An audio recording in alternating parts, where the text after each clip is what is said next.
차가운 비가 서울의 밤을 삼키고 있었다. 마치 하늘의 모든 슬픔과 분노가 한꺼번에 쏟아져 내리는 듯 든 장대 같은 빗줄기는 아스팔트 위에서 무수한 파편으로 흩어졌다. 강남의 화려한 저택들이 늘어선 거리 그중에서도 가장 웅장하고 견고해 보였던 진성그룹 회장의 자택 정문 앞에서 이서연은 세상의 모든 비를 혼자 맞고 있는 듯 처량하게 서 있었다. 그녀의 아버지가 평생을 바쳐 이룩한 성이었지만 이제 그 성은 그녀를 가장 먼저 내친 적이 되어버렸다. 이 더러운 년. 감히 네가 진성을 넘봐 내 아비가 남긴 유산이 탐나서 회사 기밀까지 빼돌려 당장 이 집에서 썩 꺼져 개모인 박혜진의 악에 바친 목소리가 빗소리를 뚫고 서연의 귓가에 비수처럼 꽂혔다. 그녀의 손에는 서연의 물건이 담긴 작은 가방 하나가 들려 있었고 그것은 곧 경멸적인 손길과 함께 흙탕물 속으로 내동댕이 쳐졌다. 흠뻑 젖은 옷가지와 몇 권의 책 그리고 아버지와의 추억이 담긴 낡은 사진첩이 더러운 물에 잠기는 것을 보며 서연은 입술을 깨물었다. 아니라고, 사실이 아니라고 소리치고 싶었다. 하지만 목구멍까지 차오른 말은 터져 나오지 않았다. 의부소빠인 김민호가 조작한 서류 몇 장과 거짓 증언들 앞에 그녀의 모든 진실은 힘을 잃었다. 아버지가 돌아가신 지 불과 1년 그들은 마치 기다렸다는 듯이 그녀를 나락으로 밀어 넣었다. 아버지가 남긴 모든 것을 독차지하기 위해 그들은 가장 손쉬운 희생양으로 서연을 선택한 것이다. 그녀는 속수무책으로 당할 수밖에 없었다. 김민호는 비열한 미소를 지으며 서연에게 다가와 속삭였다. 서연아, 너무 억울해하지 마. 이게 다 내 운명인 걸 어떡하겠어. 넌 처음부터 우리 가족이 아니었잖아. 아버지의 핏줄이라는 것 말고는 아무짝에도 쓸모없는. 너 같은 건 이렇게 사라져주는 게 진성그룹을 위한 길이야. 그 말은 축축한 공기보다 더 차갑고 잔인하게 서연의 심장을 파고들었다. 가족 한때는 세상에서 가장 따뜻했던 그 단어가 이제는 그녀에게 가장 끔찍한 저주가 되어버렸다. 견고했던 철문이 서연의 눈앞에서 무정하게 닫혔다. 끼익 하는 소음과 함께 굳게 닫히는 문은 마치 그녀의 과거와 미래를 단절시키는 단두대의 칼날처럼 느껴졌다. 문 너머로는 따뜻한 불빛과 위선적인 웃음소리가 희미하게 새어나왔고 문 밖에 그녀에게는 차가운 비와 끝모를 절망만이 남았다. 서연은 더 이상 눈물도 흐르지 않았다. 너무 큰 충격과 배신감은 오히려 그녀의 모든 감각을 마비시켜버렸다. 그녀는 텅 빈 눈으로 닫힌 문을 한참 동안 응시했다. 그녀는 천천히 몸을 돌렸다. 어디로 가야 할지 무엇을 해야 할지 아무런 계획도 없었다. 발걸음은 의지를 잃은 채 정처 없이 도시의 밤속으로 향했다. 화려한 넌사인이 빗물에 번져 기괴한 색채의 강을 이루고 있었다. 사람들은 바쁜 걸음으로 그녀를 스쳐 지나갔고 아무도 흠뻑 젖은 채 영혼까지 잃어버린 듯한 그녀에게 눈길 한번 주지 않았다. 세상은 그녀가 있든 없든 아무런 상관없이 잘만 돌아가고 있었다. 아버지의 부재가 이렇게나 큰 공허함으로 다가온 적은 없었다. 한참을 걷던 그녀의 발걸음이 우뚝 멈췄다. 거대한 스크린이 걸린 빌딩 TK그룹의 본사였다. 화면 속에서는 TK그룹의 최연소 CEO 강태준의 인터뷰 영상이 나오고 있었다. 냉철한 눈빛, 어떤 감정도 읽을 수 없는 무표정한 얼굴. 그리고 상대를 압도하는 카리스마. 그는 서울 경제계의 폭군이자 얼음의 황제로 불리는 남자였다. 서연은 그저 멍하니 화면 속의 남자를 바라보았다. 그녀가 모든 것을 잃고 비참하게 거리를 헤매는 이 순간에도 저 남자는 세상의 정점에서 모든 것을 군림하고 있었다. 그녀와는 전혀 다른 세계의 사람이었다. 어쩌면 평생 단 한 번도 마주칠 일 없는 하늘 위의 존재. 서연은 쓴웃음을 지으며 다시 발걸음을 옮겼다. 지금 자신의 처지에 다른 사람의 성공을 부러워할 기력조차 남아있지 않았다. 그녀는 그저 이 지독한 비를 피할 곳이 필요했다. 근처 버스 정류장의 차가운 의자에 몸을 웅크리고 앉았다. 비에 젖은 몸에서 오한이 느껴졌지만 마음속에 항의만큼은 아니었다. 배신감과 억울함 그리고 살아남아야 한다는 희미한 본능이 뒤섞여 혼란스러웠다.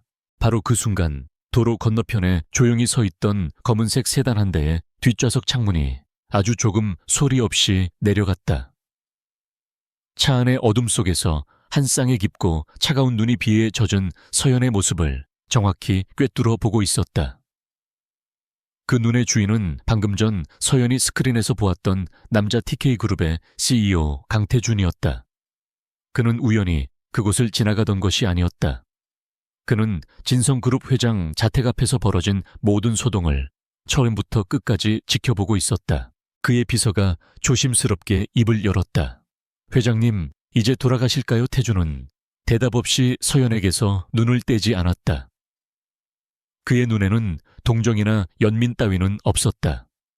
대신 예리한 사냥꾼이 상처 입은 먹잇감을 관찰하는 듯한 날카로운 분석과 계산이 번뜩였다. 그는 이서연에 대해 이미 모든 것을 알고 있었다. 그녀의 아버지 이진성 회장의 유일한 혈육이자 경영 수업을 받으며 뛰어난 재능을 보였던 인재. 그리고 오늘 하루아침에 모든 것을 빼앗기고 버림받은 상속녀 강태준의 입가에 누구도 눈치채지 못할 만큼 희미한 미소가 걸렸다. 아니, 조금 더. 그의 목소리는 차 안의 공기를 얼어붙게 할 만큼 차가웠다. 그는 박혜진과 김민호가 진성그룹을 어떻게 망가뜨리고 있는지, 그리고 그들 뒤에 누가 있는지도 어렴풋이 짐작하고 있었다. 그에게는 그저 진성그룹을 무너뜨릴 완벽한 명분과 시기가 필요했을 뿐이다. 그리고 오늘 그는 예상치 못한 곳에서 아주 흥미로운 폐허를 발견했다. 절망의 끝에서 도끼를 품은 눈빛, 모든 것을 잃었기에 더 이상 잃을 것이 없는 자의 처절함. 태준은 이서연에게서 가능성을 보았다. 단순한 복수심에 불타는 어린 상속녀가 아니었다. 그녀의 눈빛 깊은 곳에는 아직 꺼지지 않은 불씨가 있었다. 제대로 된 바람만 불어준다면 모든 것을 태워버릴 거대한 화염으로 타오를 수 있는 잠재력. 그는 비서에게 나지막이 명령했다. 저 여자에 대한 모든 것을 다시 정리해서 보고해. 지금 당장. 그녀의 과거 능력 주변 인물들.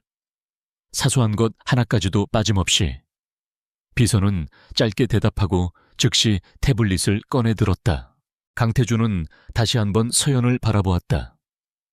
비에 젖어 떨고 있는 모습은 연약해 보였지만 굳게 담은 입술과 굽히지 않은 꼿꼿한 자세에서는 꺾이지 않는 자존심이 느껴졌다. 그는 생각했다. 복수심은 가장 강력한 동기부여가 되지. 특히 모든 것을 잃은 자에게는. 그는 창문을 올리라고 지시했고 차는 소리 없이 어둠 속으로 미끄러져 나갔다. 마치 아무 일도 없었다는 듯이. 하지만 그는 이미 결정을 내렸다.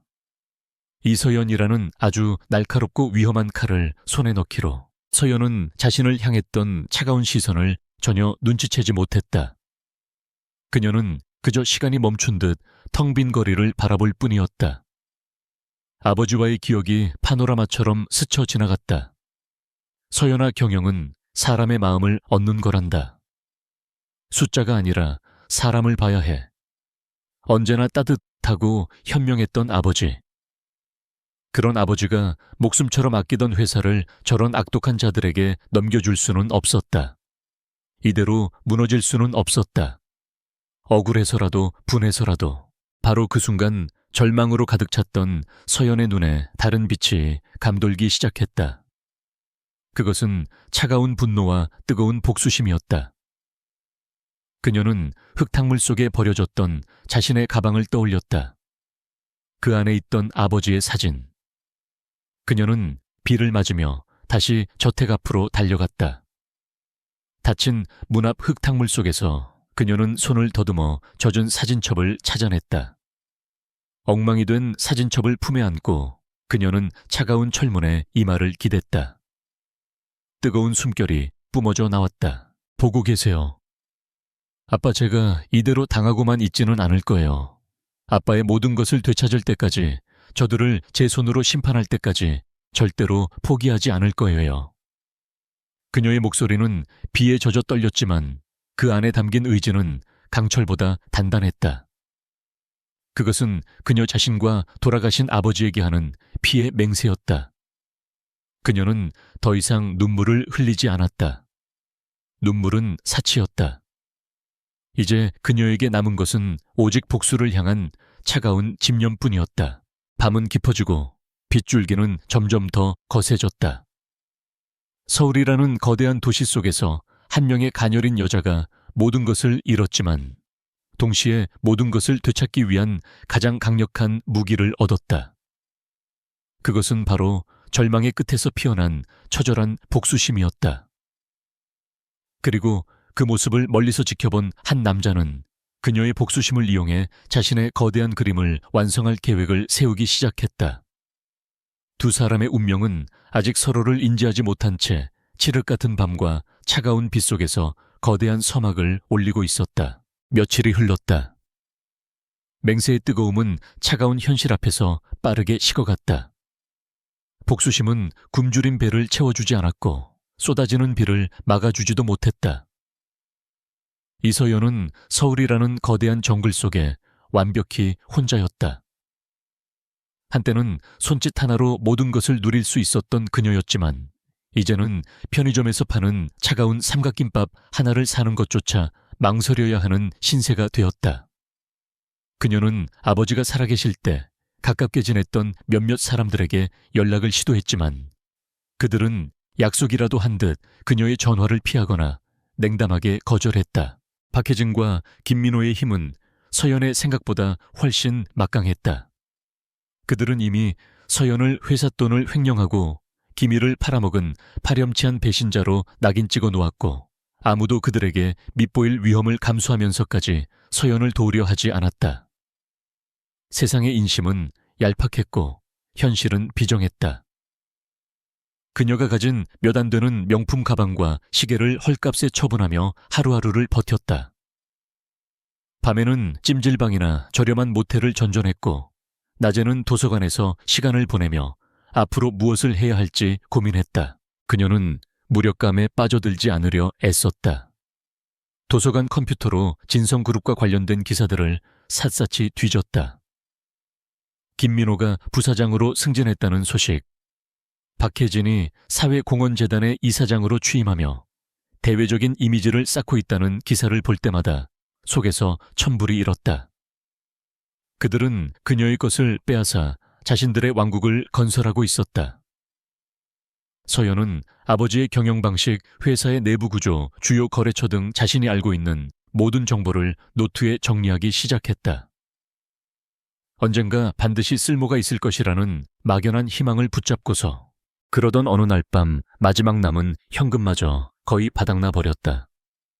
낡은 모텔의 주인은 더 이상 외상을 해줄 수 없다며 당장 방을 빼라고 소리쳤고 그녀는 다시 차가운 거리로 내몰렸다. 비는 그날처럼 또다시 내리고 있었다. 며칠간 제대로 먹지도 자지도 못한 탓에 현기증이 일었다. 한 음식점 앞을 지나가다 진열된 따뜻한 국밥을 보며 저도 모르게 발걸음을 멈췄다. 뱃속에서는 비참한 소리가 울렸고 눈앞이 아찔해졌다. 바로 그때였다. 아무런 소음도 없이 칠흑 같은 어둠을 닮은 검은색 세단 한 대가 그녀의 바로 앞에 멈춰 섰다. 최고급 세단에서 뿜어져 나오는 위압감은 주변의 풍경과 극명한 대조를 이루었다. 뒷좌석 문이 열리고 며칠 전 밤에 보았던 강태준의 비서가 우산을 든 채 내렸다. 그는 서연에게 정중하게 고개를 숙이며 말했다. 이서연 양 되십니까? 저희 회장님께서 잠시 뵙고 싶어 하십니다. 그의 목소리는 정중했지만 거절을 용납하지 않는 단호함이 배어 있었다. 서연은 경계심으로 가득 찬 눈으로 그와 차 안을 번갈아 보았다. 차의 짙은 썬팅 때문에 안은 전혀 보이지 않았다. 누구시죠? 전 당신들을 모릅니다. 그녀의 목소리는 지쳐 있었지만 날이 서 있었다. 비서는 표정 하나 바꾸지 않고 대답했다. TK그룹 강태준 회장님이십니다. 차에 타시면 모든 것을 설명해 주실 겁니다. TK그룹 강태준. 며칠 전 스크린에서 보았던 얼음 같은 얼굴이 떠올랐다. 왜 그가 나를 수많은 의문이 머릿속을 스쳤지만 지금 그녀에게는 선택의 여지가 없었다. 서연은 잠시 망설이다 결국 차에 올랐다. 차문이 닫히자 바깥 세상의 소음과 빗소리가 완벽하게 차단되었다. 최고급 가죽 시트의 냄새와 은은한 방향제 향이 코를 찔렀다. 며칠 동안 그녀가 맡았던 퀴퀴한 곰팡이 냄새와는 차원이 다른 공기였다. 그리고 맞은편 좌석에는 강태준이 앉아 있었다. 그는 서류를 보고 있었고 서연이 탔음에도 불구하고 한동안 시선을 들지 않았다. 그가 뿜어내는 압도적인 존재감만으로도 차 안의 공기는 무겁게 가라앉았다. 마침내 그가 서류에서 시선을 떼고 서연을 바라보았다. 감정이라고는 단 한 점도 찾아볼 수 없는 모든 것을 꿰뚫어 보는 듯한 깊고 차가운 눈이었다. 이서연, 26, 이진성 회장의 외동딸. 코넬대에서 경제학을 수석으로 졸업. 졸업 후 진성그룹 전략기획실에서 3년간 근무. 뛰어난 성과를 보였으나 최근 횡령 및 기밀 유출 혐의로 그룹에서 축출당하고 가족에게서도 버림받았지. 그는 마치 남의 이야기를 하듯 건조하게 읊조렸다. 그의 정보력에 서연은 소름이 돋았다. 서연은 주눅 들지 않으려 애쓰며 그를 똑바로 마주 보았다. 무엇을 원하시는 거죠? 그녀의 질문에 태주는 테이블 위에 있던 서류 봉투 하나를 그녀 앞으로 밀었다. 열어봐. 서연이 망설이며 봉투를 열자. 그 안에는 김민호와 박혜진이 회사의 자금을 빼돌린 명확한 증거들이 담겨 있었다. 계좌, 추적 내역 비밀 장부 사본, 그리고 그들이 경쟁사에 정보를 팔아넘기기 위해 접촉한 내역까지. 그녀가 그토록 찾아 헤맸던 증거들이었다. 이걸 어떻게 서연의 목소리가 떨렸다. 태주는 아무렇지 않게 대답했다. 내가 마음만 먹으면 이 정도는 일도 아니지. 그는 잠시 말을 끊었다가 본론으로 들어갔다. 난 진성그룹에 관심이 없다. 하지만 진성그룹을 발판 삼아 내 영역을 침범하려는 자들에게는 관심이 많지. 내 계모와 의부솥바 뒤에는 유성건설의 최 회장이 있어. 그는 내 오랜 숙적이고 그의 말은 냉정했지만 그 안에는 서늘한 분노가 담겨 있었다. 그래서 저더러 뭘 어쩌라는 건가요? 이 자료를 줄 테니 알아서 복수하라는 건가요? 아니면 이걸 빌미로 저를 이용하시려는 겁니까? 서연은 그의 의도를 파악하려 애썼다. 세상에 공짜는 없다는 것을 그녀는 이미 뼈저리게 깨달은 후였다. 태준의 입가에 처음으로 비웃음에 가까운 미소가 떠올랐다. 이용 물론이지. 난 자선사업가가 아니니까. 그는 몸을 앞으로 기울이며 서연의 눈을 똑바로 응시했다. 그 시선에 서연은 저도 모르게 숨을 삼켰다. 너에게 제안을 하지. 내게 와라. 내가 너에게 복수할 힘과 무대를 제공해 주겠다. 네가 가진 진성그룹에 대한 내부 정보와 경영 능력을 내게 제공해. 힘을 합쳐 우리의 공동의 적을 무너뜨리는 거다. 네가 원하는 복수를 이뤄주고 나는 내 숙적을 제거한다. 서로에게 이득이 되는 거래야. 그의 제안은 거부할 수 없을 만큼 매력적이었지만 동시에 위험한 독처럼 느껴졌다. 그의 손을 잡는 순간 돌이킬 수 없는 강을 건너게 될 것 같았다. 서연은 고개를 저었다. 왜 하필 저조 회장님 정도의 능력이면 저 없이도 충분히 하실 수 있을 텐데요. 그것은 그녀의 마지막 남은 자존심이었다. 누군가의 동정이나 구원의 대상이 되고 싶지 않았다. 태주는 그녀의 생각을 읽었다는 듯이 말했다. 물론 나 혼자서도 할 수 있어. 하지만 시간이 더 걸리겠지. 그리고 무엇보다 난 이야기가 있는 싸움을 좋아해. 배신당한 상속녀가 모든 것을 되찾는다는 이야기만큼 완벽한 명분은 없거든. 넌 나에게 가장 날카로운 칼이자 가장 완벽한 방패가 될 수 있어. 그의 말은 지독하게 현실적이고 계산적이었다. 그는 서연의 복수심마저 자신의 거대한 계획을 위한 도구로 보고 있었다. 서연은 치밀어 오르는 굴욕감에 입술을 깨물었다. 하지만 동시에 그의 말이 틀리지 않다는 것을 인정할 수밖에 없었다. 혼자서는 아무것도 할 수 없었다. 이대로라면 그녀는 길거리에서 비참하게 굶어 죽거나 그들의 기억 속에서 영원히 잊힐 뿐이었다. 복수는커녕 생존조차 불투명한 상황이었다. 그녀의 흔들리는 눈빛을 포착한 태주는 마지막 쐐기를 박았다. 선택은 내 몫이야. 이 차에서 내려서 다시 그 비참한 현실로 돌아가든가, 아니면 내 손을 잡고 모든 것을 뒤엎을 기회를 잡든가. 내 아버지의 명예를 더럽힌 자들에게 복수하고 싶지 않나. 그들이 내게서 빼앗아간 모든 것을 되찾고 싶지 않아. 그의 목소리는 악마의 속삭임처럼 달콤하고 치명적이었다. 그녀의 가장 깊은 욕망을 건드리고 있었다. 서연은 한참 동안 아무 말도 하지 못했다. 자존심과 복수심 사이에서 그녀의 내면은 격렬하게 충돌했다. 그의 도구가 되는 것은 굴욕적이었지만 이대로 모든 것을 포기하는 것은 죽기보다 더 싫었다. 그녀의 침묵을 긍정의 의미로 받아들인 것일까? 차는 어느새 서울의 야경이 한눈에 내려다 보이는 남산의 한적한 도로에 멈춰 섰다. 태주는 창밖을 바라보며 나지막이 말했다. 그의 목소리는 이전보다 더 깊고 단호했다. 결정은 끝난 것 같군. 그는 고개를 돌려 다시 서연을 바라보았다. 그의 눈빛은 더 이상 단순한 거래 상대를 보는 눈이 아니었다. 그것은 자신의 소유물을 확인하는 듯한 강렬하고 독점적인 시선이었다.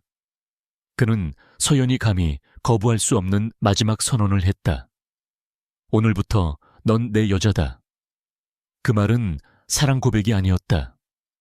그것은 계약의 완성이자 소유의 선포였다. 이제부터 이서연의 모든 것은 강태준의 통제하에 있으며 그녀의 안전과 복수 또한 그의 책임이 되었다는 낙인이었다. 서연은 그 말의 무게에 압도당해 아무런 대답도 할 수 없었다. 오늘부터 넌 내 여자다. 강태준의 그 말은 서연의 뇌리에 깊숙이 박혀 지워지지 않았다. 그것은 단순한 문장이 아니었다. 그녀의 남은 인생을 통째로 뒤바꿀 강력한 주술이자 거부할 수 없는 낙인이었다. 차가 남산을 내려와 한강변의 최고급 주상복합 아파트로 향하는 동안 서연은 아무 말도 하지 못했다. 창밖으로 스쳐 지나가는 서울의 야경은 비현실적으로 아름다웠지만 그녀의 눈에는 들어오지 않았다. 그녀의 모든 신경은 옆자리에 앉은 남자 강태준에게 향해 있었다. 그는 더 이상 말을 걸지 않았다. 그저 묵묵히 창밖을 응시할 뿐이었지만 그에게서 뿜어져 나오는 압도적인 존재감은 차 안의 공기를 지배했다. 서연은 혼란스러웠다. 굴욕감과 안도감이 동시에 밀려왔다. 그의 도구가 된다는 것은 자존심 상하는 일이었지만 동시에 지옥 같던 길거리 생활에서 벗어나 복수를 꿈꿀 수 있게 되었다는 사실에 안도했다. 그녀는 이제 강태준이라는 거대한 방패 뒤에 서게 된 것이다. 물론 그 방패는 그녀를 지켜주는 동시에 가두는 감옥이 될 수도 있었다. 차가 멈춘 곳은 외부인의 출입이 완벽하게 통제되는 프라이빗 펜트하우스의 지하 주차장이었다. 강태준은 말없이 차에서 내렸고 서연도 뒤따라 내렸다. 전용 엘리베이터를 타고 도착한 최상층 현관문이 열리자 서연은 저도 모르게 숨을 멈췄다. 눈앞에 펼쳐진 것은 잡지 화보에서나 볼 법한 극도로 세련되고 미니멀한 공간이었다. 높은 천장과 전면 통유리창, 그리고 최고급 가구들이 완벽한 조화를 이루고 있었다. 하지만 그 화려함 속에는 사람의 온기가 전혀 느껴지지 않았다. 모든 것이 지나치게 깔끔하고 정돈되어 있어 마치 잘 만들어진 모델 하우스 같았다. 강태준은 집 안으로 들어서며 무심하게 말했다. 앞으로 네가 지낼 곳이다. 필요한 건 뭐든 김 비서에게 말하면 될 거다. 그는 서연을 손님용 침실로 안내했다. 그곳 역시 호텔 스위트룸처럼 모든 것이 완벽하게 갖춰져 있었다. 그는 방문에 기댄 채 말했다. 내일 아침부터 바빠질 거다. 푹 쉬어둬. 그 말을 남기고 그는 아무런 미련 없이 자신의 공간으로 사라졌다. 덩그러니 남겨진 서연은 침대 끝에 걸터 앉았다. 며칠 만에 느껴보는 푹신한 감촉이었지만 마음은 조금도 편안해지지 않았다. 이곳은 그녀의 새로운 감옥이었다. 다음 날 아침 서연이 눈을 떴을 때 집 안은 분주했다. 김 비서의 안내에 따라 거실로 나가자 스타일리스트 헤어, 디자이너 메이크업, 아티스트 등 전문가들로 보이는 사람들이 그녀를 기다리고 있었다. 강태준은 이미 출근했는지 보이지 않았다. 김 비서는 태블릿 PC를 내밀며 말했다. 회장님의 지시입니다. 오늘부로 이서연이라는 존재는 세상에서 지워집니다. 새로운 신분을 만들어야 합니다. 화면에는 한세라 스텔라 한라는 이름과 함께 위조된 신상 정보가 떠 있었다. 해외에서 오래 생활한 유능한 M&A 전문가라는 설정이었다. 그때부터 서연의 완벽한 변신이 시작되었다. 길었던 머리는 어깨에 닿는 세련된 단발로 잘려나갔고 청순했던 이미지는 도시적이고 지적인 분위기로 바뀌었다. 수수한 옷 대신 몸에 완벽하게 맞는 명품 정장들이 그녀의 옷장을 채웠다. 거울 앞에 선 자신의 모습은 너무나 낯설었다. 하지만 그 낯선 모습에서 서연은 묘한 힘을 느꼈다. 과거에 연약한 이서연은 죽었다. 이제 그녀는 복수를 위해 태어난 전사 한세라였다. 그녀는 자신의 과거를 완벽하게 지워내기로 결심했다. 외적인 변화가 끝이 아니었다. 강태준은 그녀를 완벽한 무기로 만들기 위해 혹독한 훈련을 시작했다. 매일 저녁 퇴근하고 돌아온 그는 서연에게 산더미 같은 자료를 던져주었다. 진성그룹의 재무제표부터 시작해서 경쟁사들의 동양세계 경제의 흐름까지. 그는 서연의 지식과 분석력을 극한까지 몰아붙였다. 처음에는 그의 날카로운 질문에 대답이 막히기도 했지만 서연은 이를 악물고 밤을 새워가며 모든 것을 파고들었다. 그녀의 머릿속에 있던 진성그룹에 대한 정보는 강태준이 제공한 데이터와 결합하여 강력한 시너지를 만들어냈다. 어느 날 밤 강태준은 특히 복잡해 보이는 인수합병 서류를 그녀에게 던졌다. 내일 아침까지 이 딜의 문제점과 해결 방안을 보고해. 그것은 TK그룹조차 몇 주째 결론을 내리지 못하고 있던 어려운 과제였다. 서연은 밤새 자료와 씨름했다. 숫자의 행간에 숨겨진 진실을 파고들었고 관련 인물들의 성향까지 분석했다. 그리고 다음 날 아침 강태준이 식탁에 앉았을 때 그녀는 완벽하게 정리된 보고서를 그의 앞에 내밀었다.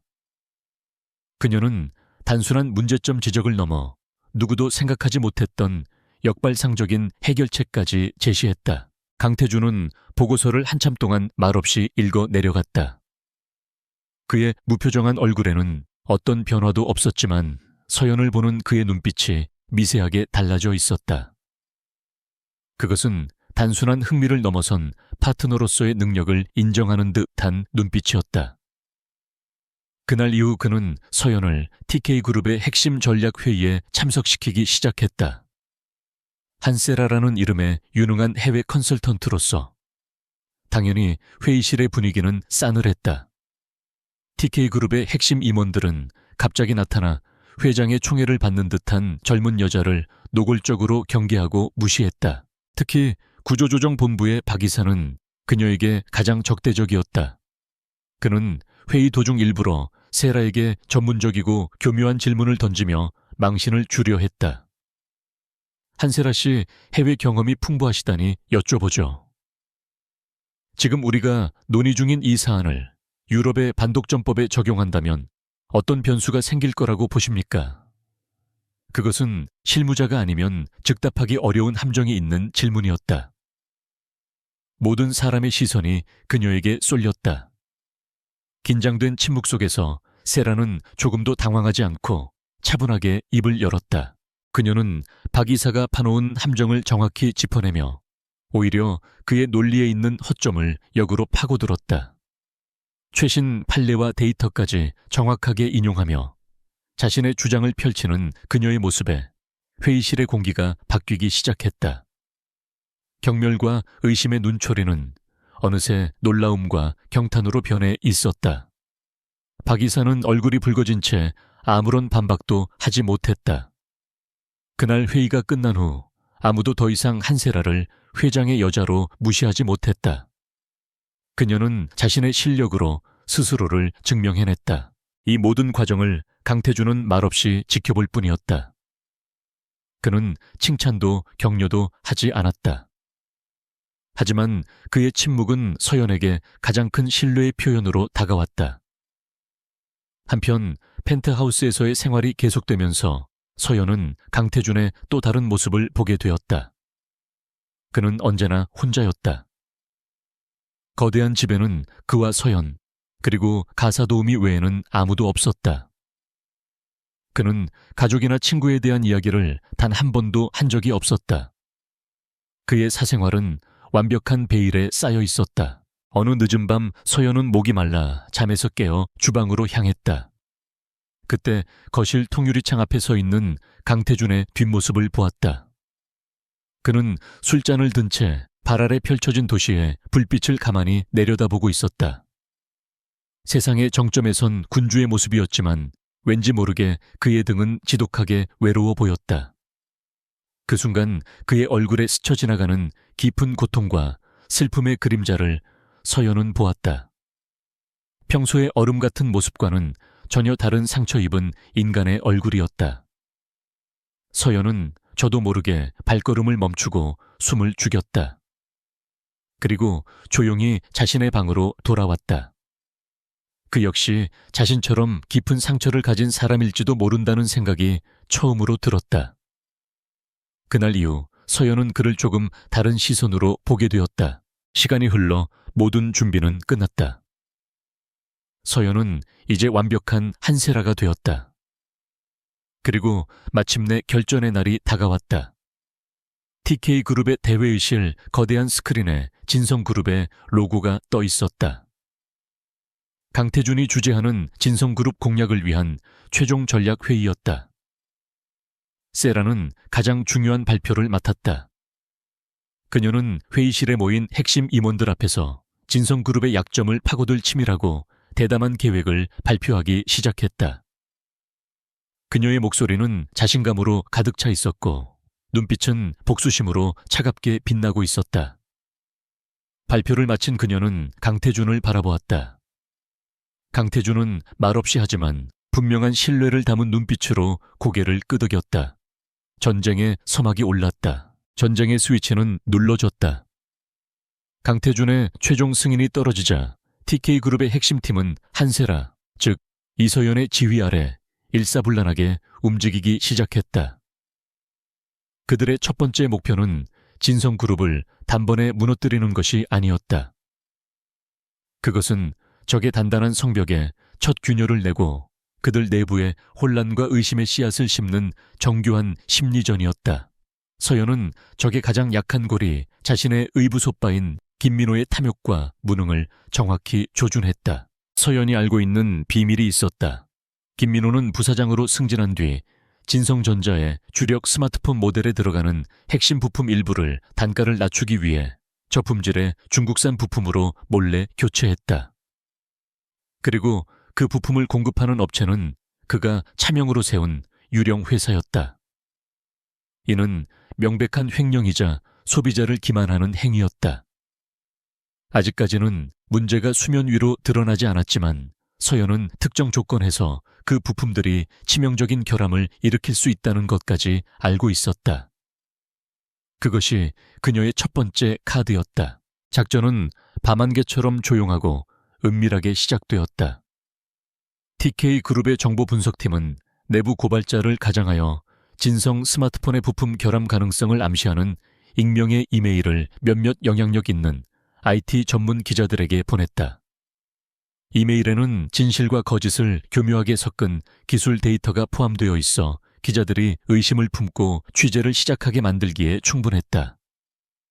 동시에 TK 금융팀은 해외 계좌를 통해 아무도 눈치채지 못하게 진성그룹의 주식을 공매도하기 시작했다.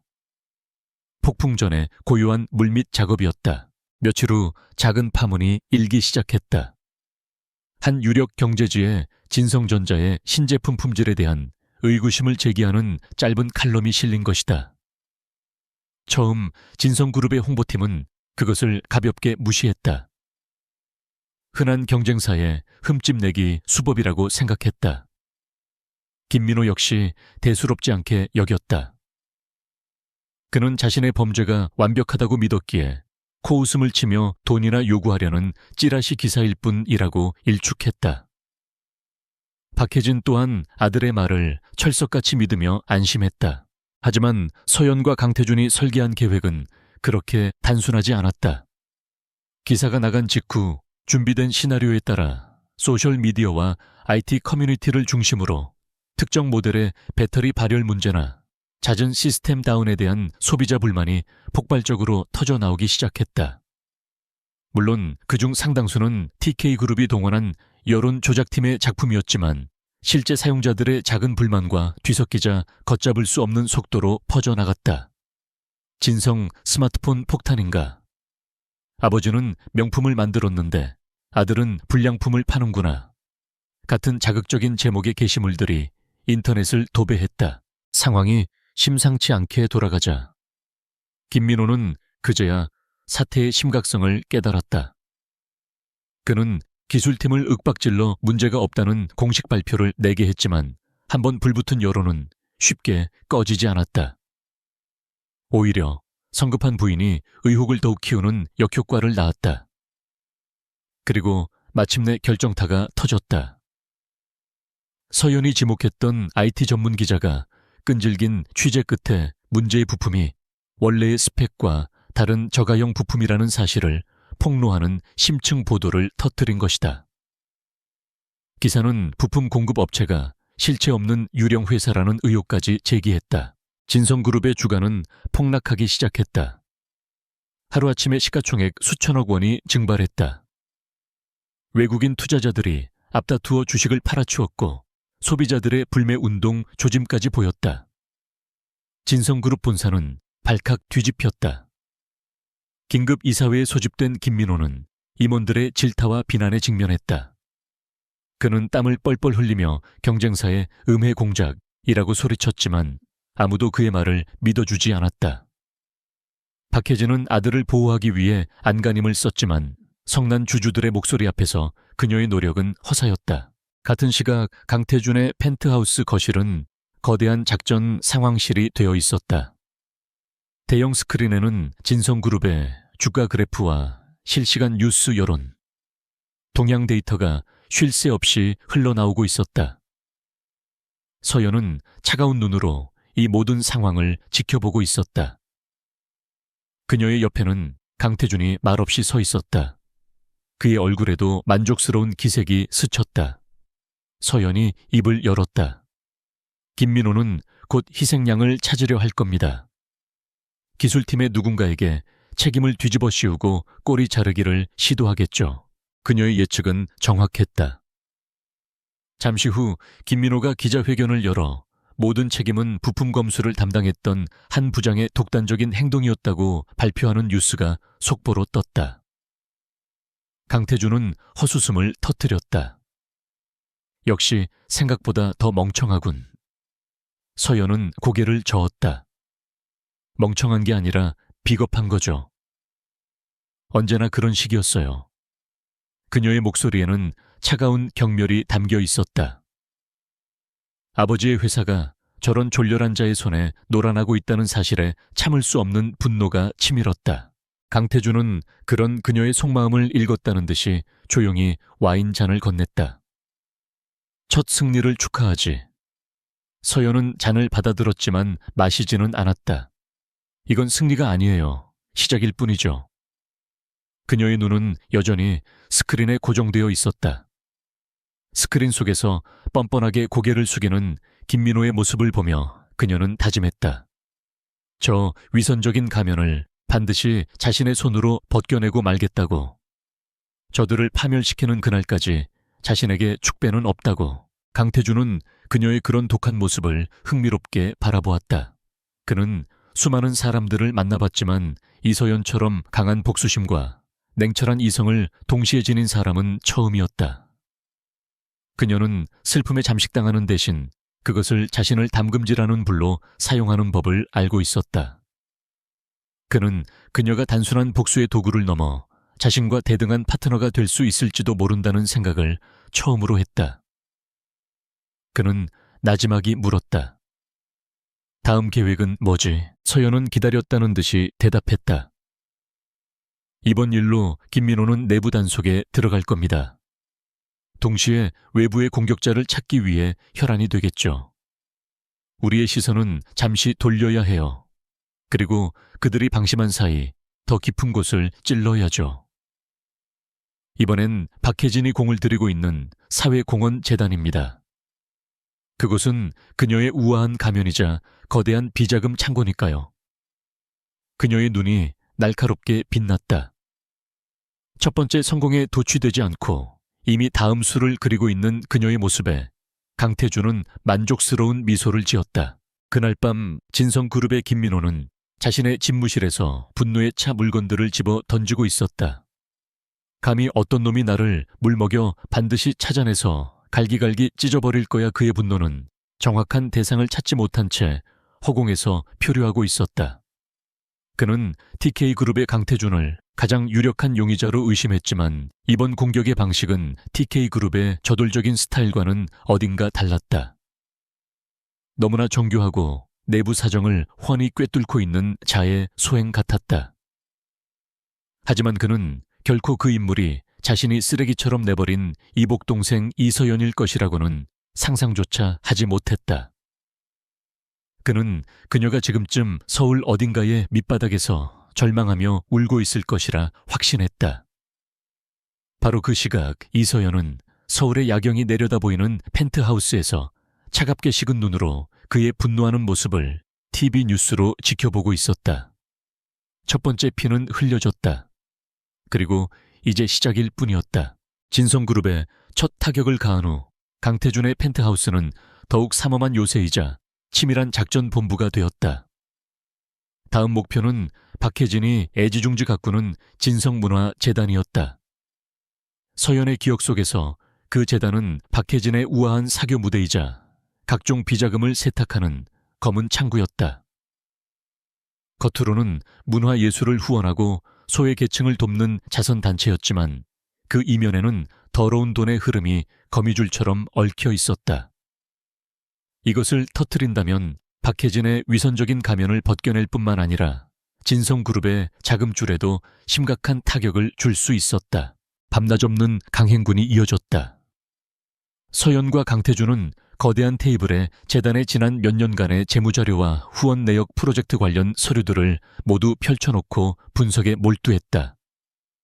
서연은 과거 아버지의 서재에서 어깨너머로 보았던 기억과 내부에서만 알 수 있는 정보들을 토대로 서류의 허점을 파고들었고 강태준은 날카로운 통찰력으로 그 정보들을 엮어 거대한 자금 세탁의 그림을 완성해 나갔다. 그들의 호흡은 놀라울 정도로 잘 맞았다. 마치 오랫동안 함께 일해온 파트너처럼 눈빛만으로도 서로의 생각을 읽을 수 있을 정도였다. 서로에게 익숙해지는 만큼 의도치 않은 순간들이 늘어갔다.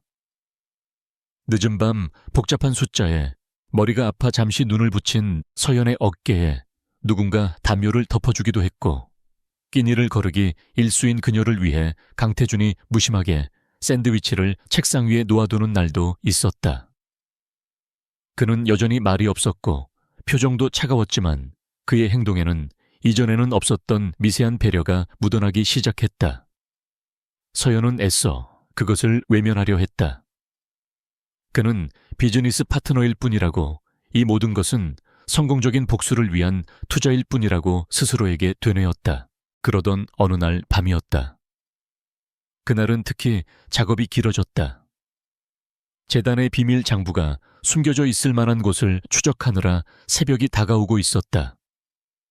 잠시 휴식을 취하던 강태준은 맞은편에서 노트북을 보다가 깜빡 잠이 든 서연을 발견했다. 평소에 날카롭고 빈틈없는 모습은 온데간데 없고 긴 속눈썹 아래로 앳된 얼굴이 곤히 잠들어 있었다. 그는 저도 모르게 그녀에게 시선을 고정했다. 그리고 그녀의 노트북 화면에 떠있는 오래된 사진 한 장을 보았다. 활짝 웃고 있는 어린 서연과 그런 그녀를 더없이 따뜻한 눈으로 바라보고 있는 아버지 이진성 회장의 사진이었다. 사진 속 그녀의 미소는 지금의 그녀에게서는 찾아볼 수 없는 순수하고 행복한 빛으로 가득했다. 강태준은 순간 가슴 한쪽이 묵직해지는 것을 느꼈다. 그는 언제나 서연을 복수심에 불타는 잘 벼려진 칼로만 생각했다. 하지만 저 사진 속에서는 그저 아버지의 사랑을 듬뿍 받던 평범하고 행복한 소녀가 있었다. 그 행복을 송두리째 빼앗기고 칼이 되어야만 했던 그녀의 아픔이 그의 마음에 파고들었다. 그는 조용히 자리에서 일어나 자신의 재킷을 벗어 잠든 서연의 어깨 위에 조심스럽게 덮어주었다. 그리고는 잠시 망설이다가 그녀가 아픈 과거를 잠시라도 잊을 수 있도록 노트북을 조용히 닫아주었다. 그는 자신의 행동에 스스로 놀랐다. 계산적이고 이성적인 판단이 아닌 순수한 본능에 따른 행동이었다. 그는 잠든 그녀의 얼굴을 잠시 더 바라보다가 복잡한 심경으로 조용히 서재를 나갔다. 얼음 같던 그의 마음에 아주 작은 균열이 생겨나고 있었다. 몇 시간 후 잠에서 깬 서연은 자신의 어깨에 덮여있는 남성용 재킷을 보고 의아해했다. 낯설지 않은 강태준에게서 나는 옅고 서늘한 향기가 묻어 있었다. 그녀는 순간 심장이 쿵 내려앉는 것을 느꼈다. 그가 자신에게 재킷을 덮어주고 노트북까지 닫아놓았다는 사실을 깨닫자 얼굴이 화끈거렸다. 복수를 위한 계약관계로 얽힌 두 사람이었다. 이런 사적인 배려는 그들의 관계를 위험하고 복잡하게 만들 뿐이었다. 그녀는 재킷을 곱게 개어 그의 방문 앞에 놓아두었다. 다음 날 아침 두 사람 사이에는 어색한 침묵이 흘렀다. 서연은 아무렇지 않은 척 일을 시작하려 했지만 자꾸만 그의 눈치를 보게 되었다. 강태준 역시 평소처럼 무표정했지만 서연을 대하는 그의 태도에는 미묘한 변화가 있었다. 그는 서류를 건네주다 손끝이 스치자 저도 모르게 움찔했고 회의 중에 무심코 그녀의 얼굴을 쳐다보는 횟수가 늘었다. 두 사람 모두 서로에게 생긴 변화를 감지했지만 누구도 먼저 입 밖으로 꺼내지 않았다. 빙산 아래에서 거대한 감정의 흐름이 움직이기 시작하고 있었다. 그러던 중 결정적인 사건이 일어났다. 그날은 이진성 회장의 기일이었다. 서연은 아침부터 애써 아무렇지 않은 척했지만 하루 종일 일이 손에 잡히지 않았다. 그녀는 아무에게도 말하지 않았지만 강태준은 이미 그녀에 대한 모든 것을 파악하고 있었다. 그는 그녀의 슬픔을 모른 척해 주었다. 저녁이 되고 모든 업무가 끝난 후였다. 서연은 모두가 잠든 늦은 밤 거실 통유리창 앞에 웅크리고 앉아 있었다. 그녀의 손에는 아버지가 생전에 선물했던 낡은 만년필이 쥐어져 있었다. 그녀는 소리내어 울지 않았다. 그저 뺨을 타고 흐르는 눈물을 닦아내지도 않은 채 텅 빈 눈으로 도시의 야경을 바라보고 있었다. 사무치는 그리움과 지독한 외로움이 그녀의 온몸을 올가매는 듯했다. 그때 등 뒤에서 나지막한 목소리가 들렸다. 잠이 안 오나? 강태준이었다. 그는 어느새 다가와 그녀의 옆에 서 있었다. 서연은 황급히 눈물을 닦으며 일어서려 했지만 그는 손짓으로 그녀를 제지했다. 그리고는 맞은편 소파에 말없이 앉았다. 그는 서투른 위로의 말을 건네지 않았다. 괜찮으냐고 묻지도 않았다. 그는 그저 고요히 그녀의 곁을 지켰다. 그의 침묵은 수만 마디의 말보다 더 깊은 위로가 되어 서연의 마음에 와닿았다. 한참의 시간이 흐른 후 그가 조용히 입을 열었다. 그의 목소리는 평소보다 한 톤 낮아져 있었다. 그들을 무너뜨리고 나면 네 아버님도 편히 눈을 감으실 수 있을 거다. 그는 그녀의 슬픔을 개인적인 감정으로 치부하지 않았다. 오히려 그것을 그들의 공동 목표인 복수의 가장 중요한 명분으로 인정해 주었다. 그 순간 서연은 자신을 지탱하던 벽의 일부가 무너져 내리는 것을 느꼈다. 그녀는 처음으로 이 남자 앞에서 자신의 가장 약한 모습을 보였다. 그리고 그는 그것을 비웃거나 이용하지 않고 묵묵히 받아주었다. 그녀는 고개를 들어 그를 바라보았다. 어둠 속에서도 그의 눈빛은 유난히 깊고 선명했다. 그 눈빛 속에서 그녀는 더 이상 냉혈한 CEO의 모습이 아닌 자신과 같은 상처를 가진 한 남자의 그림자를 보았다. 위험한 끌림이었다. 이 남자에게 마음을 여는 순간 복수의 칼날이 무뎌질지도 모른다는 공포가 밀려왔다. 하지만 동시에 그의 곁에서 위로받고 싶다는 간절한 마음을 부정할 수 없었다. 얼음장 같던 두 개의 심장이 서로의 천을 느끼기 시작했다. 그들의 계약관계는 이제 돌이킬 수 없는 변곡점을 지나고 있었다. 아버지의 기일이 지나간 후 서연과 강태준 사이에는 말로 설명할 수 없는 미묘한 기류가 흘렀다. 그날 밤의 침묵 속 위로는 두 사람의 관계를 단순한 계약자 이상으로 바꾸어 놓았다. 그들은 애써 평소처럼 행동하려 했지만 서로를 의식하는 시선은 숨길 수 없었다. 복수라는 공동의 목표 아래 그들은 어느새 서로의 가장 깊은 상처를 목격하고 서로에게 유일한 이해자가 되어가고 있었다. 어색함 속에서도 그들의 협업은 더욱 견고해졌다. 이제 그들은 박혜진의 문화재단을 무너뜨릴 결정적인 증거를 찾는데 모든 역량을 집중하고 있었다. 한편 진성그룹의 김민호와 박혜진은 좌불안석이었다. 스마트폰 부품 사태는 간신히 책임자를 해고하는 선에서 마무리되었지만 회사의 이미지와 주가에 입은 타격은 심각했다. 김민호는 보이지 않는 적의 공격에 극도로 예민해져 있었다. 그는 거액을 들여 국내 최고의 보안업체와 흥신소를 고용해 배후를 캐기 시작했다. 모든 정황이 TK그룹의 강태준을 가리키고 있었지만 결정적인 증거가 없었다.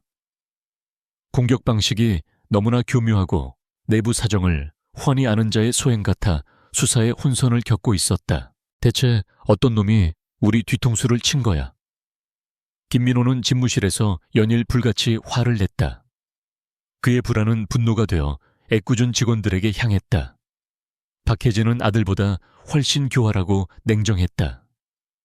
그녀는 이번 공격이 단순한 기업 간의 암투가 아니라고 직감했다.